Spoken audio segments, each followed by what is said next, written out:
estate is interest rates have way up. They're pumping up Almost close to 7% now on a 30-year fixed, up from the threes.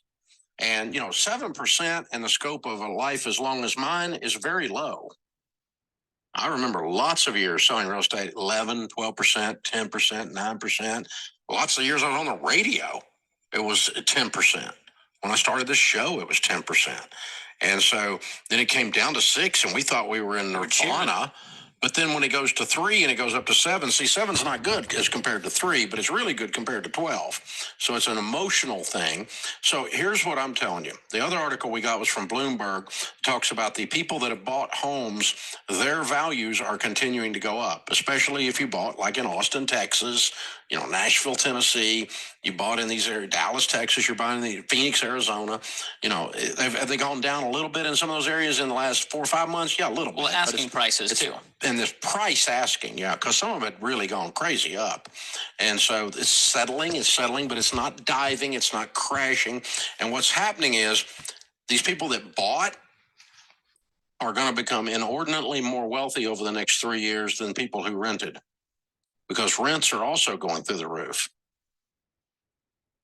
And so rents are sucking the disposable income out of the renter's budget, where when you buy, because guess what happens to rents? Every year they go up just about. Almost every single year rents go up. When you buy a house at 6% or 7%, it doesn't go up. You're locking in one of your largest expenses, and the value of the property is going up because it's not crashing. Unless you're in one of those areas we mentioned, right? It's not crashing. Overall, we don't have a 2008 situation, and you're going to become wealth inequality based on home ownership is going to be more and more of a thing. And so what all that is to say is, if you haven't bought a house and you're thinking about buying a house and you're sitting on the sidelines waiting on interest rates to come down, they're not going to come down in any minute. And waiting on house prices to come down, they're not going to come down. They're going to go up. You need to go buy a freaking house right now. It's a great time to buy a house because there's not a lot of people around the block trying to buy that house right this second. You're not going to steal it. And if you're getting ready to sell a house, you need to have the expectation it's going to take you 90 days to sell a house right now, like it has most of the time in the history of real estate. Most of the time in the history of real estate, that's how it's gone.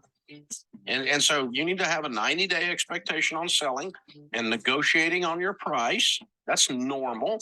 And if you're thinking about buying, you ought to go buy right now. And like we said, a real estate reality check, you can always refi later when the rates come back down. Yeah. And if they come back down to 3, and they might, sure hope they do, that'd be wonderful, then refinance and get rid of that higher mortgage, but you locked in the price of the house.